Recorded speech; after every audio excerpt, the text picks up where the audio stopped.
The arena lights had shut off. The world outside was celebrating, just not for him. LeBron sat alone in the corner of the locker room, still in his jersey, sweat drying on his skin, shame sinking into his soul. The silence was so loud it hurt. No one dared speak, not even his teammates. The finals were over. They had lost. Again. But this loss wasn't just another mark in the record books. This one cut different. It wasn't the scoreboard that broke him. It was the world's laughter echoing in his head. Choked again. Told you he's not clutch. Not one, not two, not three, yeah right. Every dream he carried since he was a child now felt like a joke. And worst of all, he started believing it. He looked down at his hands. These same hands had lifted teams, cities, even families. Now they trembled, not from exhaustion, but from emptiness. Maybe they're right, he whispered. Maybe I'm just not who I thought I was. A pair of shoes squeaked across the floor. Dwayne Wade walked by, patted him once on the shoulder. No words, just a tap. Even he didn't know what to say. LeBron didn't move. Minutes passed, maybe hours. He didn't care. Everyone had left, but he stayed, like the court would come alive and give him an answer. Then his phone buzzed. Mom, you're still my king. Come home. He stared at the screen, the message blurring behind tears he didn't want to shed. But they came anyway. Quiet, relentless, like the pressure he'd been running from all season. He stood up slowly, almost unwillingly, and peeled off his jersey. Not because he was done with the game, but because he didn't recognize the man wearing it. Inside the hotel, he didn't join the team dinner, didn't pick up calls, didn't turn on the TV. He just packed, quietly, like someone trying to leave a dream before it becomes a nightmare. He booked a one-way flight to Akron. No press, no announcement. Not even his manager knew. Because this time, LeBron wasn't going home as a star. He was going home as a broken man. As the plane lifted off, he stared out the window, jaw clenched. I gave this game everything, he thought again, and they still took my soul. But somewhere, deep under the hurt, under the noise, under the failure, there was a whisper. Not loud, not convincing, but alive. Go find the part of you they couldn't touch. And with that, he closed his eyes. Not to sleep, to escape. Asked ChatGPT. The cab stopped outside a locked gym in Akron. No lights, no cameras, just memories. LeBron stepped out slowly, hoodie covering his face. His hands trembled, not from cold, but from everything he was carrying. He pushed open the side door with a code only he and Coach Drew still remembered. The gym welcomed him with silence.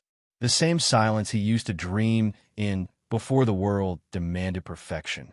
He walked to the free throw line and stood there. The hardwood hadn't changed. The hoops were the same, but he wasn't. He picked up a ball from the rack and dribbled once. It echoed too loudly. He shot, missed, picked it up, shot again, rimmed out. Again, again. Each miss stabbed deeper than the last. It wasn't about mechanics. It was about meaning. Why can't I feel this anymore? He whispered. Where did I go? The silence didn't answer, but memories did. A younger version of him, skinny, electric, full of joy, flashed across the court in his mind. No endorsements, no pressure, just the love of the game. Back when a pair of new shoes meant the world. Back when Coach Drew yelled not because he was a star, but because he was a kid who needed guidance. The door creaked open behind him. Footsteps approached, slow and familiar. Still shooting like you owe the game something. Coach Drew's voice cut through the air. LeBron didn't turn. His shoulders sank. I don't owe the game anything anymore, LeBron muttered. I gave it everything. It took more than it gave back. Coach walked beside him, arms crossed. You didn't used to play like that, he said gently. You used to play like it was oxygen.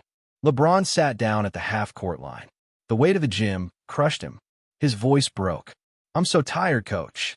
I don't even know what I'm chasing anymore. They don't love me. They just expect me. Coach sat beside him, not saying a word for a while. Then he spoke softly, the way only a father figure does when truth needs to land. You became a machine, LeBron. A perfect, unstoppable machine. But the kid who loved the game, he's hiding. And I miss him. Those words hit harder than any loss. LeBron looked up, his eyes wet. He hadn't cried in years. Not publicly. Not privately. He didn't know how anymore. But in that moment, the tears came. Not loud, just silent, steady, like the gym around him. "I don't know how to be him again," he whispered. Coach put a hand on his back. "You don't have to be him. You just have to stop running from him." The gym stayed quiet. But inside LeBron, something shifted. Not healed. Not yet. But softened. For the first time in a long time, he wasn't alone. And maybe, just maybe, that was a start. "I don't need you to win for the world. I just need you to remember why you started. Come back. Not to prove them wrong, to prove yourself right." He didn't speak on the ride to his mother's house. He couldn't. After that night in the gym with Coach Drew, the silence inside him had grown heavier, but not emptier. Like something was finally making space to be felt. When Gloria opened the door, she didn't smile. She didn't say, "It's good to see you." She just opened her arms, and LeBron collapsed into them. She held him like she used to when he was a boy, when the lights of the world weren't yet blinding, when life was just about surviving one day to the next. And now, the same boy was back. Not because he'd failed, but because he was empty. They sat in the living room quietly for a while. No TV, no phones, just a mother and son and a history only they understood. "You think I didn't notice?" she finally said. Her voice wasn't soft. It was knowing. "The way you stopped looking happy, even when you won." LeBron looked down. His hands were still bruised from the gym. His chest, still sore from carrying years of expectations. Gloria continued. "You were supposed to be the chosen one. That's what they called you. That's what they stamped on your back before you could even vote. And you carried it. God, baby, you carried it too well." He tried to speak, but couldn't. His throat locked up. "I watched you on TV after that loss," she said. "Not because you didn't win, but because I saw something die in your eyes. And that scared me more than anything." Her voice cracked for the first time. "I used to cry when I saw you exhausted. Not your body, your spirit. You were always my king. But you started acting like a prisoner." Tears slipped from LeBron's eyes, silent and uncontrollable. "Do you remember the day you bought your first real basketball?" she asked suddenly. He nodded slowly. "You held it like it was gold. You slept with it next to your bed for a week. You didn't need trophies then. You just needed a ball and a reason." He looked at her, finally. Really looked, and saw what he'd forgotten. That before the titles, before the shoes, before the pressure, there was just love, and a game, and a dream. She leaned closer, touched his cheek like she did when he was 5. "I don't need you to win for the world. I just need you to come home to yourself." He closed his eyes, his chest rising slowly. He didn't have answers, but he had one promise, and this time, it was only for him. "Next season, I won't chase rings. I'll chase peace." "Steph," Aisha called from the other room. Her voice had changed, tight, low, controlled. He stepped in slowly. "What is it?" She turned the iPad toward him. "This is the man from the video. Fans found him." The screen showed a screenshot. A Twitter profile. Michael Tanner, former G League assistant coach. Fired in 2018. Bio now empty. No recent tweets. He worked with the Ignite team. Got dismissed after multiple outbursts. Aisha explained, scrolling. Steph didn't say a word. "There's more," she added, her voice shaking. "Look at this. Old tweets. Dozens. All aimed at Steph. Curry is the smile that broke my career. He's the reason real hoopers get sidelined. One day, I hope his golden boy mask slips." Steph leaned forward slowly, scrolling with 2 fingers. He didn't blink. He didn't breathe. Aisha was pacing now. "He's hated you for years, Steph. Quietly. Publicly. He's obsessed." Steph tapped on one post from 2017. It read, "I watched him shake hands with the man who replaced me. Smiling.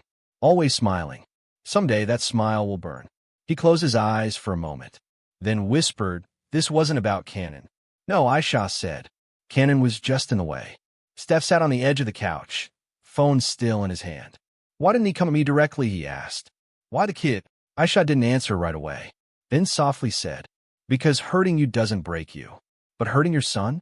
That changes everything." There was a long pause in the room. The only sound was Cannon's voice from the other room, laughing, singing. Steph stared at the wall. His eyes weren't angry, just tired. "I didn't even know his name until today," he said. "That's the terrifying part," Aisha replied. "He knew yours. For years." Steph opened Instagram. His Explore page was full of clips of the moment. But one post stopped him. It was new, from Michael Tanner's Facebook.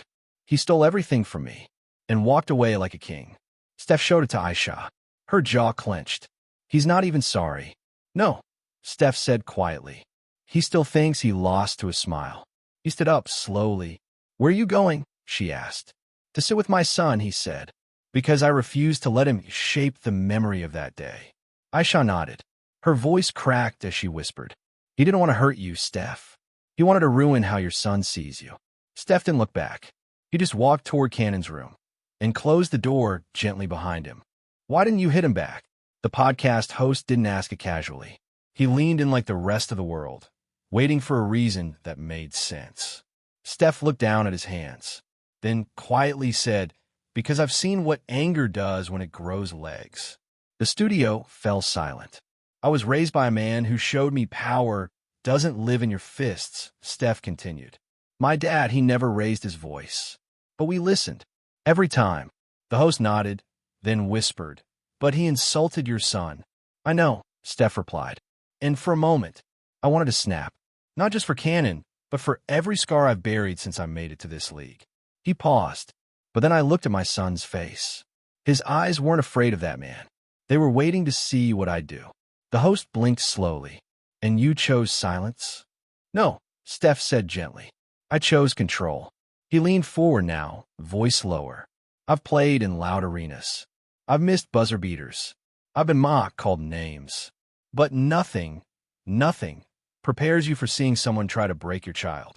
He swallowed hard. But breaking him would have meant breaking myself.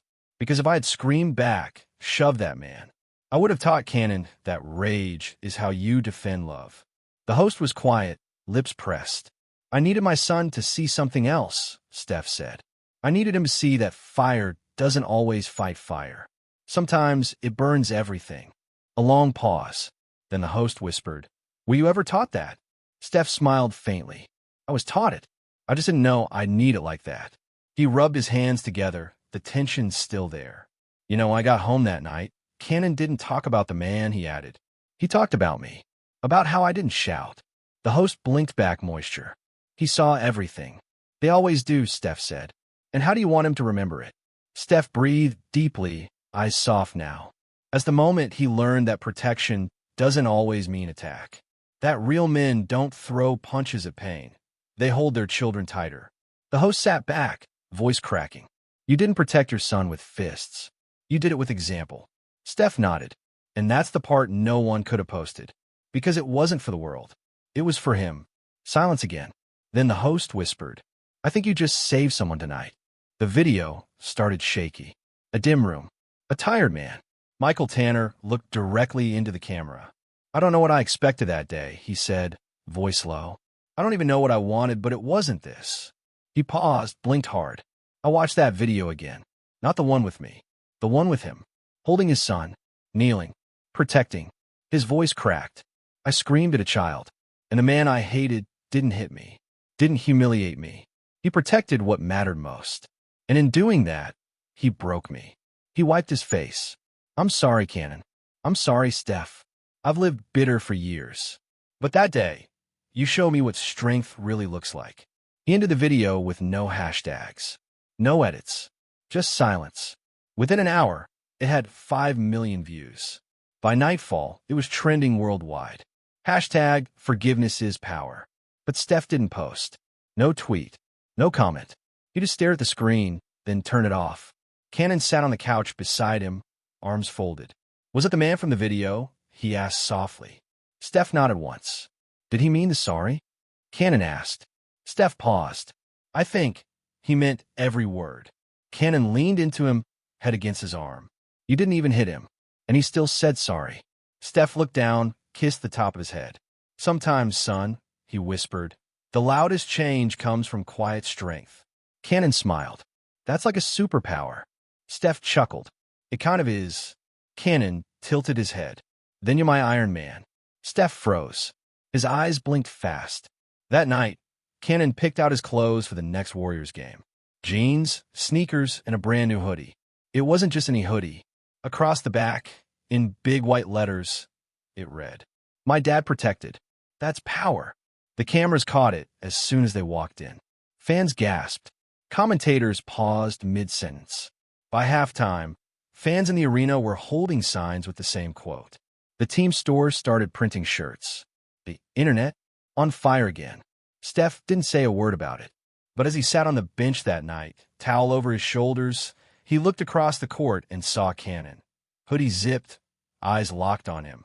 And in that moment, he didn't feel like an MVP. Not like a champion. Not like a brand. He just felt like a father. A man who didn't throw a punch, but changed everything anyway. Because he didn't want to fight that day, he won the world's respect and his son's heart.